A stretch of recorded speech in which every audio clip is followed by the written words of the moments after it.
toi. Pourquoi tu fais une bataille avec? Pourquoi tu ne peux pas dire Seigneur, me voici? Envoie-moi. Pourquoi tu te bats? Pourquoi tu te bats? Pourquoi tu dois rentrer dans un mécanisme difficile seulement pour dire oui? Et même quand tu dis oui, c'est trop difficile. Quelqu'un est d'accord avec moi? Même quand tu dis oui à Dieu, tu ne sais pas comment tu commences.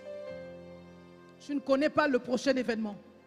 Tu ne connais pas la suite des autres événements qui vont venir. Tu vas faire quoi? Tu te disposes. Et les meilleurs prophètes viennent te dire, tu as la chose de Dieu. Dieu t'appelle à un bon ministère. Je dis ok, mais qu'ils me le disent clairement. Pourquoi il ne me dit pas clairement? Pourquoi je dois passer par des épreuves? C'est pour t'enseigner, c'est pour te construire, c'est pour te donner la carrure, c'est pour te donner la distinction, pour te façonner à son image. On a trop souffert avec Dieu.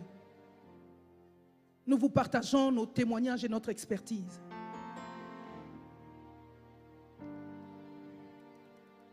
Dieu est fidèle.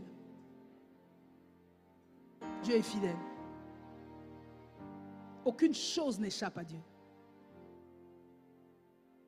Certains me diront que je suis égaré depuis tant de temps, je n'arrive pas à comprendre ce qui se passe dans ma vie. Oui, parce que tu ne veux pas faire d'efforts. Je ne comprends pas ce qui arrive à ma vie. Mais Dieu t'appelle. Il a laissé Israël 400 ans. Il ne pouvait pas répondre à Israël en disant que bon d'accord, j'ai la capacité de créer un autre Moïse quelque part pour venir vous aider. Non, ce qu'il a dit, c'est ce qu'il va faire. Ta prière ne peut pas changer le cours des événements. Ce qu'il a dit, c'est ce qu'il va faire. Toi, tu te mets seulement à son service. Tu commences à penser comme lui. Tu commences à réagir comme lui. Tu commences à raisonner comme lui. Tu commences à voir les pensées comme lui.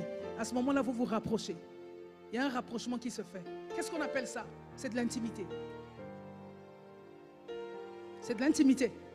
Quand il t'appelle, tu dois créer le contexte de l'intimité. Oh my God. Quand Dieu t'appelle, crée le contexte de l'intimité. Oui, depuis que Dieu t'appelle, tu fais quoi? Tu vas à l'église, ça ne suffit pas. Tu vas chanter, ça ne suffit pas. Tu vas balayer le temple, ça ne suffit pas. C'est juste une infime partie de ce que Dieu attend de toi. Donc ce qu'il attend de toi, c'est au-delà. Donc tu dois te donner tout ton corps entier. C'est à ce moment-là que quand tu t'es donné tout entier à Dieu, c'est à ce moment-là que les meilleures choses de ta vie vont commencer à arriver. Parce que tu n'existes plus par toi-même. Parce que ce n'est plus toi qui vis. Celui qui est en toi est plus grand que celui qui est dans le monde. Donc Dieu attend que tu te dépouilles de l'ancienne, de la vieille nature et que tu prennes le revêtement de la nature de Dieu pour que tu deviennes parfait, pour que tu brilles, pour que les hommes voient le chef-d'œuvre que Dieu est en train de faire au milieu de toi. Aussi longtemps que tu vas continuer à vivre dans tes raisonnements en pensant que le choix que tu as fait, il est meilleur. Non, si tu veux que Dieu apprécie le choix que tu fais, dépouille-toi de la vieille nature et investis-toi. Donc laisse à Dieu le temps de t'investir.